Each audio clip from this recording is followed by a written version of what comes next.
Halo, assalamualaikum warahmatullahi wabarakatuh. Selamat siang, selamat sore, dan selamat malam teman-teman semua. Hadir kembali di sini bersama saya Irma Dwi Astuti pada podcast perdana kita Ombel Melek Satelit. Di mana pada pagi hari ini kita sudah kedatangan tamu seseorang pemuda yang cukup expert di bidang pendidikan dengan sederet labeling pendidikannya dimulai dari S1, S2, dan terakhir mau S3 ya Bapak? Insya Allah. Insya Allah. Oke, selamat datang Pak Aditya Oktava.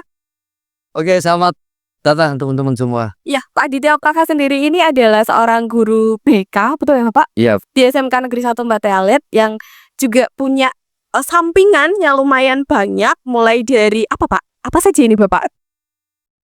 Sampingan saya itu penjual kopi. Oh, penjual kopi. Iya. Aja? Penjual kopi, kemudian kadang nyupiri, jadi supir gitu, jadi driver. Pemuda harapan bangsa sekali berarti. Iya. Ya, mumpung masih muda, kita harus optimalkan semuanya. Optimal. Oke, apa kabar Pak Adi? Alhamdulillah. Sehat Baik, ya? sehat. Sehat. Alhamdulillah. Liburan panjang?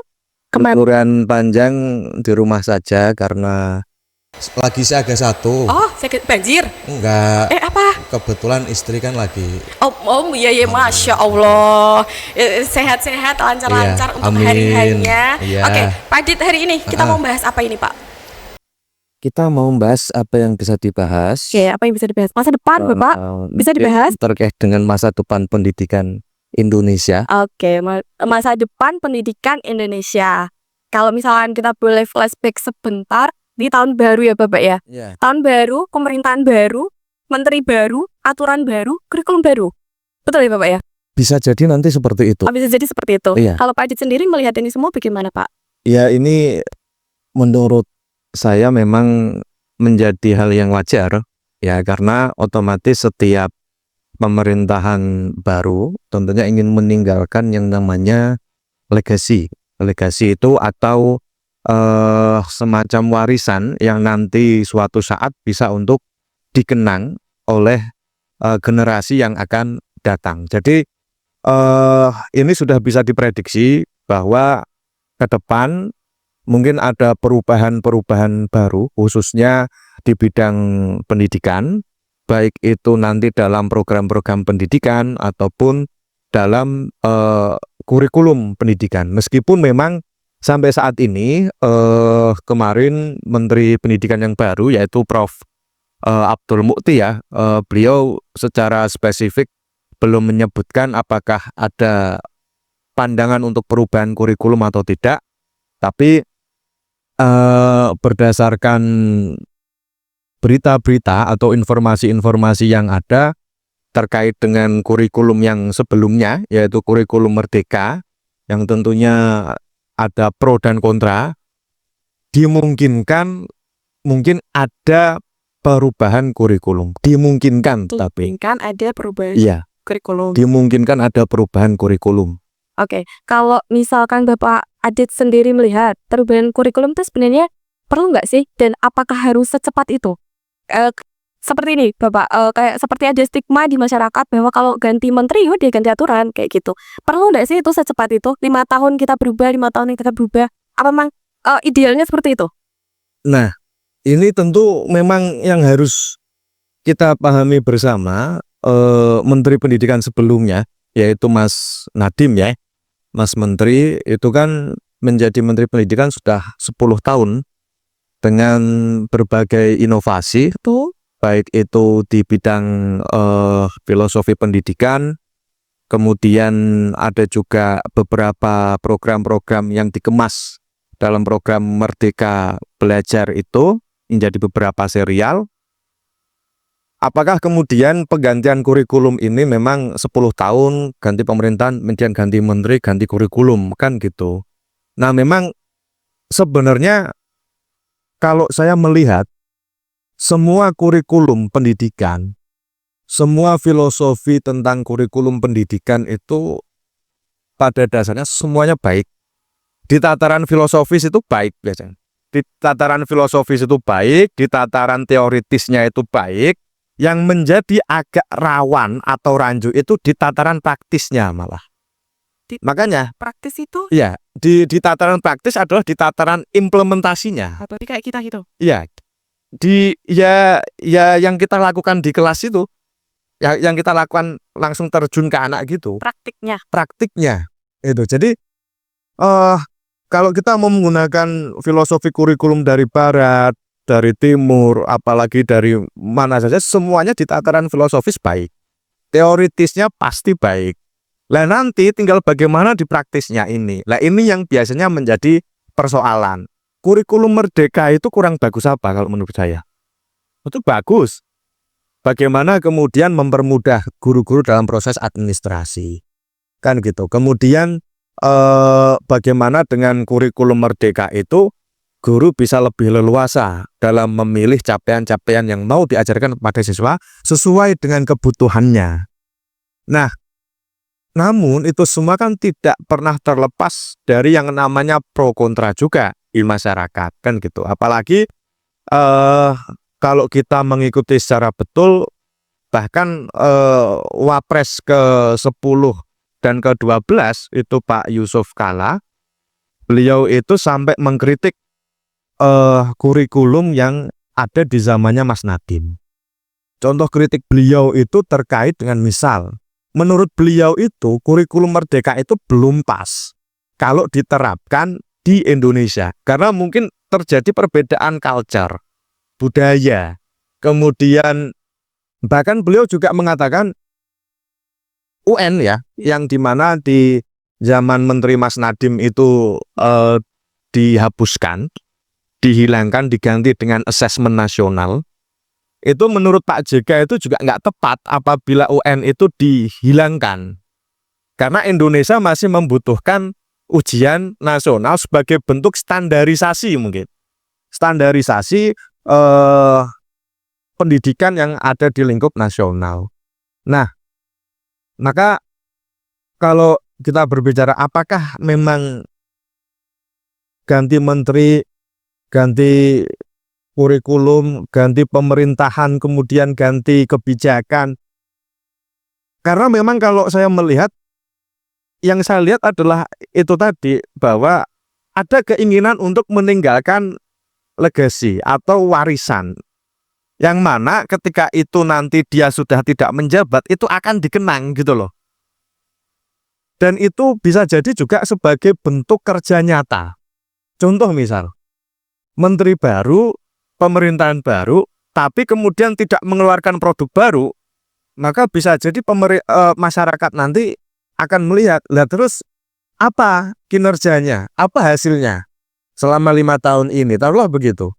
Maka yang saya lihat, pasti ada yang baru di setiap pemerintahan baru, di setiap menteri yang baru, pasti ada yang baru. Tujuannya apa? Untuk meninggalkan legasi. Apakah kemudian ini ada kaitannya dengan ibaratnya ketika ini diganti, dirubah, maka akan bisa mempengaruhi proses hasil pendidikan nasional? Maka kalau menurut saya bisa iya, ya bisa tidak. Karena itu tadi, kalau kita membaca dari berbagai literasi, maka semua konsep pendidikan, filosofi pendidikan pada dasarnya semuanya baik. Sama ya. Sama. Oke. Betul. Oke. Ya, Pak Adit, kalau misalkan kita tidak bermaksud membandingkan itu kan ya. Iya. Saya sendiri sebenarnya masih awam tentang kurikulum yang akan dibawa oleh Pak Abdul Mukti ini kemana. Karena kalau misalkan kita mengcompare sedikit dari yang sebelumnya dengan sekarang, kalau Mas Nadiem ya, Mas Menteri dulu itu kan menggunakan kiblatnya, kita sebut saja kiblat gitu ya Bapak. Kiblatnya itu kan dulu Ki Hajar Dewantara. Terus kemudian sekarang kita berganti kiblat. Kiblatnya sekarang kita ikutnya Kiai Haji Ahmad Dahlan. Nah, sampai di sini sebenarnya beda dari keduanya apa sih Bapak? Kalau saya lihat memang ada satu perbedaan yang paling mencolok. Oke. Antara bagaimana kiblat dari pendidikan yang dibawa oleh Ki Hajar Dewantara dengan kiblat pendidikan yang dibawa oleh Kiai Haji Ahmad Dahlan. Memang tidak bisa dipungkiri Prof. Abdul Mukti ini kan selain beliau adalah guru besar yang juga sekretaris umum ya dari PP Muhammadiyah, yang mana mungkin beliau juga akan menggunakan pemikiran-pemikiran Kiai Haji Ahmad Dahlan untuk diterapkan dalam kurikulum atau paradigma lah pendidikan yang ada di Indonesia saat ini. Nah, perbedaan yang menurut saya paling mencolok ini sebenarnya ada pada dimensi spiritualitas. Karena kalau saya melihat memang ada betul di dimensinya Kiai Haji Dewantoro itu ada juga yang mengangkat tentang jasmani, rohani, itu ada juga.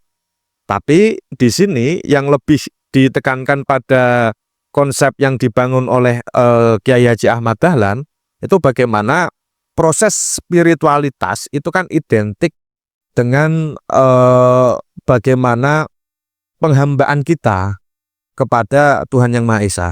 Kan betul. Karena tidak dipungkiri juga bahwa dalam pandangannya Kiai Haji Ahmad Dahlan ini juga membawa konsep pendidikan Islam. Itu.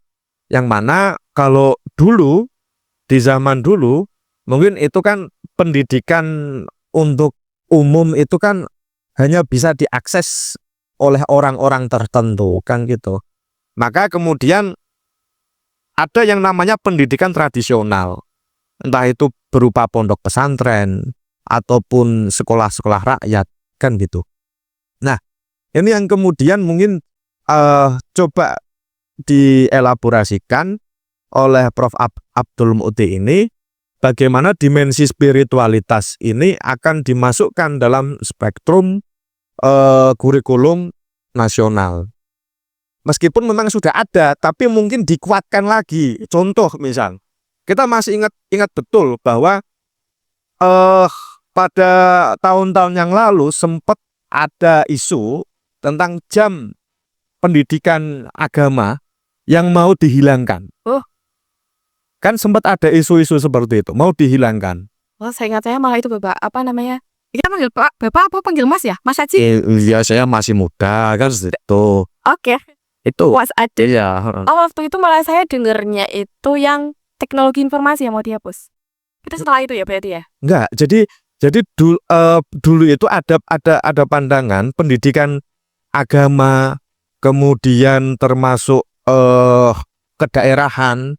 Oh, bahasa kedaerahan itu sempat mau dihilangkan. Kalau nggak dihilangkan itu dikurangi jamnya. Nah, padahal di satu sisi di 7 program bukan 7 program prioritas. Kemarin saya membaca salah satu program prioritas. Salah satu program prioritas dari Prof. Abdul Muti ini kan bagaimana peningkatan kapasitas guru BK ya, dan guru pendidikan agama. Bagaimana peningkatan kapasitas guru BK dan Betul. agama. Jadi peningkatan kapasitas guru BK dan guru pendidikan agama ini di zaman Prof. Abdul Muti ini nanti akan ditingkatkan. Dengan tujuan untuk pembinaan karakter. Karena pada akhirnya dari 3 dimensi yang dicetuskan oleh Kiai Haji Ahmad Dahlan itu mulai dimensi intelektual, dimensi spiritual, dan dimensi emosional ini mengarah pada kepribadian atau karakter peserta didik yang baik. Yang sesuai dengan, kalau Ki Haji Dewantoro menyebutkan sesuai dengan kodrat manusia. Iya, kodrat alam dan kodrat zaman. Kodrat alam dan kodrat zaman kan gitu. Nah, jadi jelas ada perbedaan ini nanti yang saya lihat antara pemikiran yang dibawa oleh Prof. Abdul Muti melalui mungkin basic beliau ada di Sekretaris Umum PP Muhammadiyah, dan kemudian dari Mas Nadiem sendiri yang memang waktu itu berkiblat pada Ki Haji Dewantoro. Itu. Oke. Meskipun sekali lagi itu tadi, kalau kita berbicara filosofi pendidikan, hampir semuanya itu sama kok. Wah, tujuan akhirnya sama. Tujuan akhirnya itu sama kok. Hanya itu. Prosesnya saja yang mungkin beda. Hanya prosesnya yang mungkin beda. Itu. Baru sekian ini, tapi sudah sangat berbobot sekali nih Pak Adit. Mungkin bisa dicip-cip dulu. Ini kopi hasil Nah, Pak Adit kan sendiri tadi sampingannya Iya, penjual saya kopi. Apa penjual Bapak? kopi. Mas Adit lupa. Saya itu penjual kopi. penjual kopi. Kemudian saya juga biasanya jadi barista. Oh, Ya, saya jadi barista juga. bisa dikomentari itu Pak Adit. Ini Ini kopinya siapa ini? Ini kalau yang menggiling kopi itu namanya apa Pak? Merosting ya? Roasting. Ah iya, ini buatan anak APHP. Oh, anak Salah satu jurusan yang ada di SMK Negeri 1 Mati Alif. Oke. Gitu. Gimana Pak kopinya? Sedap ya. Sedap. Sedap. Ini sesuai ekspektasi saya. Oke. Tidak pahit, Oke. tidak manis, Oke. pas di hati. Asik. Seperti dia. Ah, dia itu siapa? Dia. Iya. Kopi. Kopi. Oh, Kopi ini. Pak Adit. Oh, Ya, selera muda apa ya? Pemuda harapan bangsa kok. Ya. Begitu. Oke. Ini kita lanjut lagi Pak Adit ya. Tentang dunia pendidikan ini tadi. Sebenarnya yang saya masih agak bingung ini tentang tadi karakter ya. Karakter sendiri sebenarnya sudah mulai diungkit, mulai ditekankan kembali di zamannya Mas Menteri. Ya. Gitu kan, dengan menyebut bahwa itu tadi sesuai dengan kodrat alam dan sesuai dengan kodrat zaman. Namun setelah 10 tahun kita merasakan, kayak saya sendiri, saya praktek sendiri Pak, Ya. ada beda dalam kurun waktu 10 tahun itulah, ada beda hasil akhir dari anak-anak yang mungkin dalam 10 tahun ini kalau bisa saya bilang anak-anak agak bebas. Anak-anak agak bebas. Jadi tekanan-tekanan itu minim sekali di 10 tahun terakhir ini. Ya. Begitu. Itu kalau misalnya sudut pandang saya sendiri Ya. Pak ya. Jadi Mas Nadiem itu memang lebih ke kayak inovasi, kreativitas dan sebagainya. Kemudian Pak Abdul Mufti ini datang mungkin tujuannya adalah menguatkan kembali karakter yang mungkin kemarin sempat kendor, begitu kan ya. Zamannya Mas Nadiem yang saya rasakan anak-anak kreativitasnya memang naik sekali. Betul. Tapi tanpa kita pungkiri karakternya malah agak turun tak. Gitu. Kalau Pak Adit sendiri merasakannya gimana? Nah, itu tadi memang setiap hal itu kan tetap ada plus minusnya ya. Kalau kita mau lebih dalam lagi. Ya sama memang apa yang kita rasakan saat ini, apalagi kita di dunia pendidikan yang memang langsung terjun di proses pembelajaran, memang ada perbedaan proses pembentukan karakter antara menteri-menteri sebelumnya dan ketika saat ini pun kita sebenarnya masih menggunakan kurikulum merdeka dengan berbagai terobosan yang waktu itu dilakukan oleh Mas Nadiem. Memang ini cukup berdampak pada bagaimana pembentukan karakter siswa-siswi kita. Oke. Memang di satu sisi siswa-siswi kita ini betul secara kreativitas, inovasinya itu naik itu. Tapi mohon maaf, kadang justru malah secara moral itu agak turun. Dan ini bisa dibuktikan dari berbagai hal. Contoh, misal terjadinya kasus bullying yang semakin hari justru malah semakin naik kan gitu. Tawuran antar pelajar yang mana ini juga menjadi salah satu permasalahan yang begitu susah untuk kita antisipasi gitu. Nah, maka dari itu apakah kemudian hadirnya menteri baru ini akan mencoba mengembalikan lagi pendidikan karakter? Yang jelas semua arah pendidikan ya nanti outputnya pada karakter dan perilaku manusia kan gitu. Dan memang saya sampai kemarin tuh mikir gini, apakah dengan peningkatan yang nantinya diwacanakan, yaitu peningkatan guru BK dan guru PA ya, pendidikan agama, itu nanti arahnya akan untuk menguatkan pendidikan karakter yang ada di tingkat sekolah masing-masing. Karena gini, di awal tahun atau di akhir tahun 2024 kemarin, kita masih ingat betul saat ini Prof. Abdul Mukti itu mengeluarkan 7 kebiasaan anak sehat Indonesia. Oke, 7 itu apa saja Kak? 7 itu mulai dari bangun pagi, Oke, pagi, taat beribadah, kemudian berolahraga, kemudian makan sehat, gemar belajar, kemudian bermasyarakat, tidur tepat waktu. Nah, kalau saya tadi langsung mikir gini, andaikan benar-benar orang tua di rumah itu juga berperan aktif, ya, orang tua di rumah juga berperan aktif untuk mengawal 7 kebiasaan ini, saya yakin kok wacana pendidikan karakter itu akan terrealisasi. Oke. Akan terrealisasi. Asal orang tua ikut membantu mengawal 7 hal ini. Itu. Karena sangat tidak dipungkiri bahwa proses pendidikan itu tidak bisa kemudian hanya dilimpahkan pada pihak sekolah. Betul. Nih, anak saya sekolahin di sini, silahkan kamu urus, silahkan kamu didik, saya tak bekerja saja. Nggak bisa kayak gitu. sekolah tempat belajar dan pendidikan, bukan penitipan ya. Iya, Begitu. iya betul gitu. Maka yang tentunya pemerintah itu harapkan juga bagaimana kontribusi orang tua dalam mendukung 7 hal positif ini, 7 kebiasaan positif ini, supaya apa? Anak itu dari rumah sehat, di sekolah sehat, nanti bermasyarakat juga sehat. Nah, ini yang diharapkan. Itu loh. Kadang kan gini, di rumah tidak sehat, di sekolah sehat, nanti Malah lagi. di rumah lagi tidak sehat lagi. Betul. Entah itu, mohon maaf, orang tua sibuk bekerja, tidak ada perhatian. Kemudian kurangnya kepedulian orang tua, kurangnya perhatian orang tua yang mana itu sangat dibutuhkan oleh anak-anak Indonesia. Maka saya meyakini betul apabila memang dengan konsekuensi itu tadi loh ya, apabila orang tua ikut benar-benar berperan aktif dalam membangun 7 kebiasaan ini, insya Allah pendidikan karakter positif itu bisa dimulai dari rumah, di sekolah, dan kembali lagi waktu di rumah. Karena apa?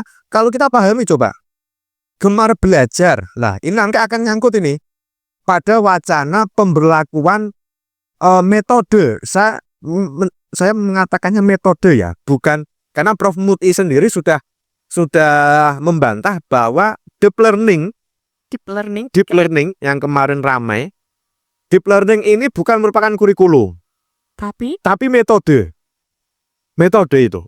Jadi itu sudah di-clearkan oleh Prof. Muti bahwa deep learning ini adalah salah satu metode pembelajaran yang bisa diterapkan di sekolah. Jadi bukan kurikulum. Itu. Nah, sebenarnya ini nyangkut. Kalau saya coba, ya ini cocokologi lah. Cocokologi kan gitu. Anak muda kan sukanya cocokologi kan gitu. Dan boleh dong kita berpendapat. Boleh. Salah satu implementasi dari gemar belajar ini melalui metode deep learning. Kenapa? Karena di deep learning itu ada 3 pilar. Mulai dari mindful learning, Mindful learning. meaningful learning, dan joiningful learning. Apa saja itu, Kak? Kalau misalnya di bahasa Indonesia. Kalau di bahasa Indonesia kan mindful learning ini bagaimana anak itu belajar dengan penuh kesadaran. Kesadaran itu artinya saya di sini memang sedang belajar. Oke. Maka pikiran saya ada di sini, jiwa saya ada di sini, tidak hanya raga saya yang ada di sini, tapi semuanya ada di sini. Sering ya Pak anak-anak di kelas. Ya dia raganya di sini, tapi Lah iya. mana-mana. Kadang kan gitu. Kadang kan anak-anak itu kan raganya di kelas, tapi pikirannya kemana-mana. Nah, melalui deep learning ini diharapkan ketika proses awal yaitu mindful, bagaimana kita membuat anak-anak itu memang ini loh, kamu di sini, ayo kita belajar ini. Oke. Contoh, kalau saya di bimbingan konseling, setiap layanan klasikal itu kan dulu kalau kita bukan dulu kemarin-kemarin itu kan ada yang namanya proses assessment awal. Kan gitu. Di awal materi kita kasih assessment misal, seberapa paham sih anak-anak tentang materi yang nantinya akan kita sampaikan. Kan gitu. Nah, itu juga bagian dari mindful. bagaimana menghadirkan kesadaran anak bahwa ini loh kamu di sini, mari kita belajar ini. Lanjut nanti kalau dia sudah memiliki kesadaran penuh ke meaningful. Meaningful ini artinya anak itu bagaimana bisa belajar secara memahami materi secara komprehensif. Komprehensif itu artinya apa yang dia pelajari itu nantinya itu bisa diterapkan di dunia nyata. Oke. Nah, ini yang perlu ya, Pak ya? Nah, ini yang perlu. Kali nih. Karena gini, jujur ya. Ini jujur ya, ini kadang itu kita itu kan makanya kenapa dari tadi saya bilang bahwa kurikulum Merdeka itu ya menurutku sudah sangat bagus sekali. Karena kita selaku pendidik itu berusaha untuk apa sih yang dibutuhkan anak, Betul. itu yang kita ajarkan. Nah, yang dibutuhkan ini kan tentunya sesuai tuntutan yang nanti akan dia butuhkan, dia praktekkan, akan dia bawa ketika lulus setelah lulus dari sekolahnya masing-masing. Kan gitu. Nah, di dalam meaningful ini bagaimana ketika anak belajar itu dia belajar secara tidak hanya teori, tapi dia paham kegunaan teori ini buat apa untuk di kehidupan nyatanya nanti. Iya. Kan gitu. Ya. Nah, kemudian kalau semua mindfulnya sudah, meaningnya sudah, bagaimana mengkonsep. Nah, jadi ini bagi saya itu seperti piramida terbalik. Jadi kalau saya menempatkan, kalau saya boleh berpendapat itu, harusnya kalau ini seperti semacam metode, maka saya akan melihat ini seperti metode piramida terbalik. Kok bisa, Pak? Yang dari bawah itu harusnya adalah joining full-nya dulu. Bagaimana anak bahagia dulu. Oke. Bahagia ketika di kelas, bahagia ketika belajar. Baru kemudian dia naik ke mindful. Kalau dia sudah bahagia di kelas, maka dia akan muncul kesadaran penuh untuk terlibat aktif dalam proses pembelajaran. Kalau dia sudah merasa terlibat aktif, kesadarannya sudah penuh, maka dia akan bisa menerima pembelajaran dengan maksimal. Itu. Jadi kalau saya boleh mengurutkan, maka joining full-nya dulu dikuatkan, kemudian mindful-nya, baru meaningful-nya. Joining full, Joining full, mindful, info, baru meaningful. harusnya. Oh, kalau sudut pandangnya Pak Kalau- Adit ya. Kalau sudut pandang saya, karena kalau saya lihat itu kan memang deep learning ini meliputi 3 pilar. Maka kalau saya disuruh memilih pilar pertama, maka pilar yang saya pilih adalah joining full-nya dulu.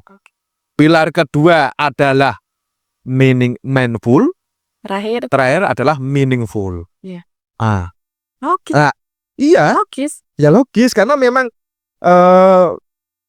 ini pun juga ketika saya amati memang ini yang dibutuhkan sebenarnya. Dan sebenarnya ini beberapa ya kemarin-kemarin juga sebenarnya kita bisa menerapkan ini karena memang di kurikulum Merdeka pun sebenarnya juga bagi saya konsep ini sudah ada kok. Itu loh. Kadang itu kan ya itu tadi kita itu hanya pembaruan pembaruan nomenklatur, pembaruan bahasa. Ya, bahasa sepertinya, Pak. Iya, pembaruan bahasa dan tapi memang di sini harapan saya itu tadi. Kalau sudah di tataran filosofisnya bagus, di tataran teoritisnya bagus, ya mari di tataran prakteknya ini harus bagus juga. Betul. Karena wis toh prediksi saya gini, mau berganti kurikulum apapun, mau berganti paradigma pendidikan apapun, kalau di tataran praktisnya itu lemah, percuma. Betul. Betul itu. Betul, Pak Adit. Di tataran praktis. Praktisnya. Praktis artinya di tataran prakteknya. Betul. Percuma. Karena makanya kalau kita mengikuti teman saya itu ada yang ikut komunitas namanya GSM. Apa itu, Pak? Gerakan Sekolah Menyenangkan. Gerakan sekolah menyenangkan. Ya, itu foundernya adalah Muhammad Riza PhD. Beliau adalah dosen teknik UGM. Dia mendirikan GSM bersama istrinya. Istrinya itu juga dosen psikologi UGM. Yang mana saya kalau mengikuti komunitas itu memahami betul bahwa apapun kurikulum yang nantinya akan dicetuskan, apapun program-program yang nantinya akan dicetuskan oleh pemerintah, apabila kalau dalam tataran praktek itu tidak sesuai, maka wis toh hasilnya sama saja. Oke, semuanya akan sama saja kalau di praktiknya Iya. ya tidak sesuai tujuan itu tadi, Iya, Pak, ya. iya. Oke. Makanya harus linear. Filosofinya gimana, teoritisnya gimana, dari teoritis ini diturunkan kepada langkah prakteknya. Terus tadi Pak yang sekolah tadi Pak, Itu bisa dijelaskan lagi Pak? Sepertinya menarik. apa? Tadi GSM, GSM, sekolah menyenangkan. Gerakan Sekolah Menyenangkan. Sekolah kah? Enggak, Program? itu semacam komunitas yang memang dia memiliki konsen terhadap dunia pendidikan yang ada di Indonesia. Baik itu fokus terhadap guru-gurunya, fokus terhadap metode pembelajarannya, fokus terhadap bagaimana perkembangan kurikulumnya. Tapi di GSM ini yang tak lihat lebih fokus bagaimana mengelola guru-gurunya. Oh, iya betul. Itu mengelola guru-gurunya. Karena kalau tak lihat anggota-anggota dari komunitas itu pun merupakan kebanyakan adalah guru-guru. Itu. Menarik. Nah, ya makanya itu bagi saya dari 7 kebiasaan hebat yang dicetuskan oleh Prof. Mukti, yang mana itu harus melibatkan antara orang tua, karena kan ada poin ke-6-nya bermasyarakat. Output ya Bapak. Hasil dari sekolah sebenarnya kan ya di masyarakat, Pak ya. Di masyarakat artinya gini, ketika anak di rumah sudah ikut orang tua ikut menata nih, ayo nak bangun pagi. Kemudian orang tua ikut mengajak ikut berolahraga bersama anak, atau anak ikut olahraga bersama orang tuanya meskipun hanya stretching. Kemudian bangun pagi, sholat subuh, jamaah, olahraga. Setelah itu kemudian ketika anak berangkat ke sekolah nanti membawa bekal, apalagi saat ini di beberapa daerah program makan bergizi gratis MGB. Ya nanti kita cross check. Makan gratis bergizi apa? Pergi gratis ya teman-teman semua. Makan gratis bergizi ya. Seperti MGB. Makan gratis bergizi ini sudah di beberapa daerah sudah disiapkan sudah dijalankan oleh pemerintah. Kemudian, nah, tugas kita selaku Bapak Ibu guru itu bagaimana membuat anak gemar belajar. Tugas guru aja kah? Iya, poin utamanya menurut saya memang Tugas guru ya? ada di kita. Oh gitu. Kalau dalam konteks ini loh ya. Iya. Kalau dalam konteks 7 kebiasaan itu mungkin gemar belajar ini dihadirkan menjadi salah satu tugas kita. Oke. Berat ya? Ya berat memang apalagi nanti kalau kita belum ke arah yang lain. Misal tugas guru itu tidak hanya mengajar, tapi juga membimbing. Kemudian kalau di Kiai Haji Ahmad Dahlan, guru itu malah menjadi sentral, menjadi pusat keseluruhan. Guru menjadi sentral. Sentral. Balik sama itu toh Pak? Iya, sempat juga ada perbedaan kalau saya lihat semacam ada juga perbedaan peran guru. Betul. Kalau di filosofinya Ki Hajah Dewantoro itu kan bisa jadi guru itu menjadi fasilitator belajar. Sama berpusat pada murid. Ya, berpusat pada peserta didik. Kalau di filosofinya Kiai Haji Ahmad Dahlan, justru guru ini menjadi sentral loh. Sentral di mana semua jadi guru ini tidak hanya mengajar, tapi juga membimbing, bahkan memberikan praktek-praktek penguatan atau praktek-praktek implementasi nilai moral, nilai etika, dan nilai spiritual di peserta didik ini. Bisa jadi yang memang nanti gini, contoh misal menjadi sentral kan gitu. Ya. Ketika sholat jamaah, ya gurunya juga harus sholat. Ketika salat jamaah, gurunya harus salat. Oke, ya kan guru digugu dan ditiru ya? Iya, Iya, oke. karena menjadi pusat kan gitu. Oke, sip. Yang mana ini tidak hanya menjadi pusat atau sumber belajar, tapi melebihi dari itu. Pusat contoh perilaku, contoh berpikir. Makanya saya tadi mikir, aduh, ya berat ini. Ya berat, Tambah berat. tambah berat. Dan gitu. Sedangkan posisi kita kadang juga mikir, ya guru juga manusia sih. Kadang juga salah. Boy. Ya, gitu. Tapi ya memang itu yang kemudian diangkat oleh Kiai Haji Ahmad Dahlan ya, karena memang waktu itu pendekatan dulu itu kan pendekatan pondok pesantren ya, yang mana memang di pondok pesantren itu memang seperti kiai itu kan memang beliau ya seorang kiai itu kan memang seorang yang menurut kita itu seorang yang bisa dianggap ya lebih suci lah dari kita kan gitu. Tuh, saat itu. Untuk Saat itu kan gitu. Nah, maka kalau kita flashback ke tadi, maka pada 7 kebiasaan untuk yang gemar belajar ini adalah menjadi tugas kita.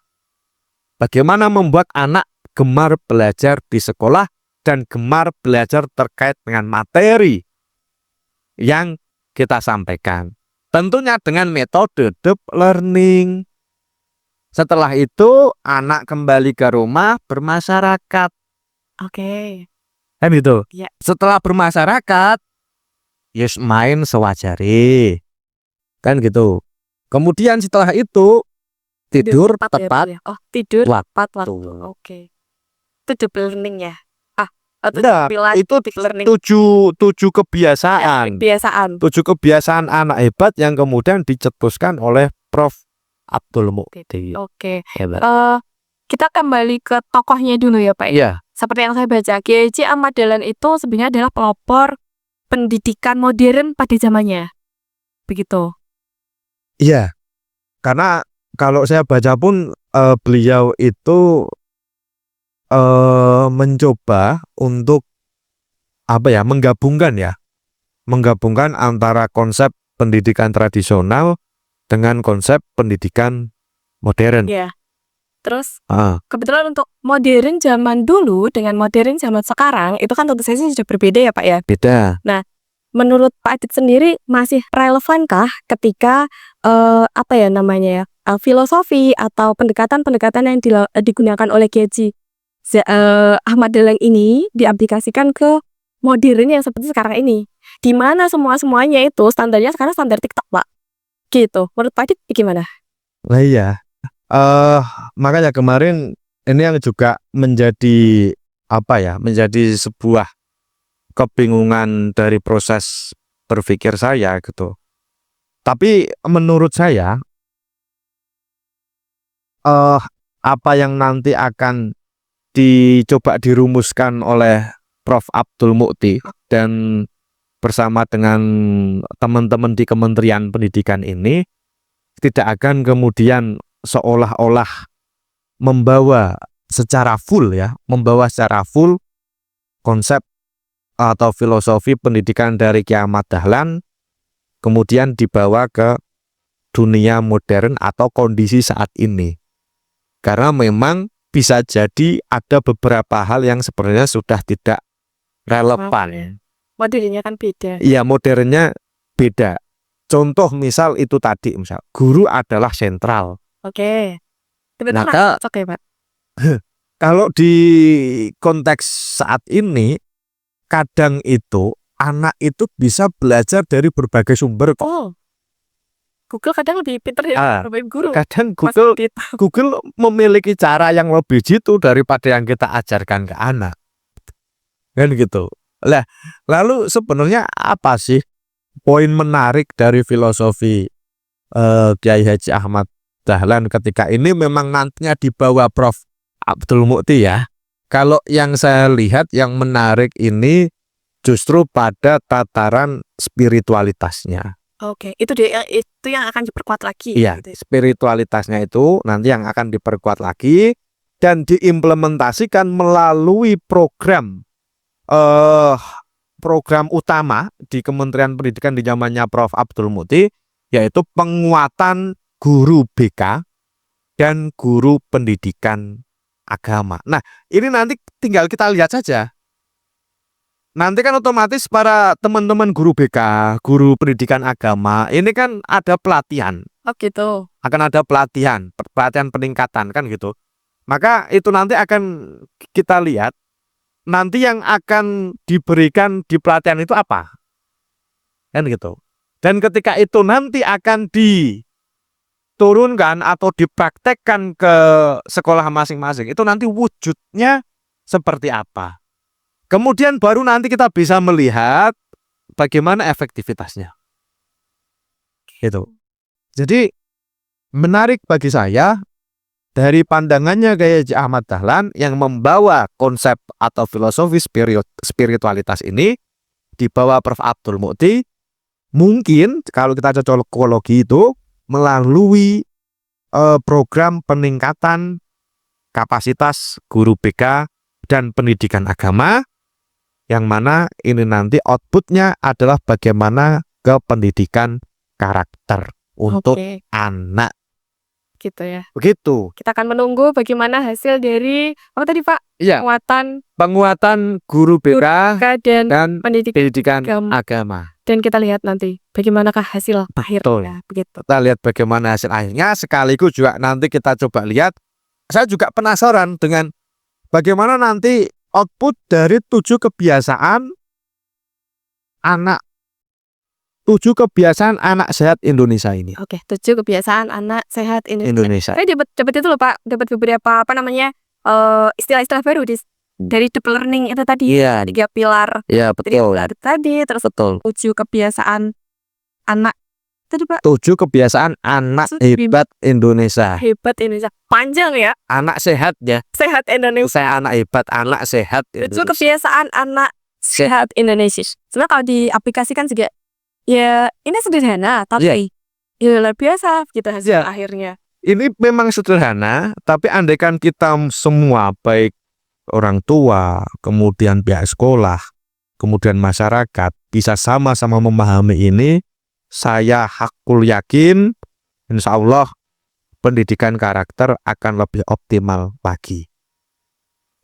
Menarik sekali. Iya, menarik. Kayak dia itu menarik. Aduh, Di iya. lampu, kopinya Iya itu. lagi. Oh kopi. Iya. Monggo Pak. Ngopi dulu. Oh boleh. Selain kopi, ini juga monggo ada snack kita hari ini. Apa itu? Ini ada jajan. Roti. Oh, roti. Roti ini dibuat Queen's Bakery. Jadi ini salah satu unit produksi yang ada di SMK Negeri 1 Matalit. Jadi tapi juga ini memproduksi beberapa roti dan sebagainya. Hari ini kita disponsorinya oleh ini. Oke, sponsor. Cukup ya. Terus selain itu juga mungkin Pak Adit sering ngopi juga Satelit Mat Pak. Ya betul, saya tiap pagi tuh ngopi di sana. Setiap pagi ngopi di sana. Oh ya, oke Satelit Mat terima kasih. Oke, Terima kasih terima kasih sudah disponsori. Queen's Bakery, terima kasih. Terus apa lagi Pak? Dia nggak diterima kasihin. Ya, dia cukup didelamati saya saja. Oke. Begitu ya.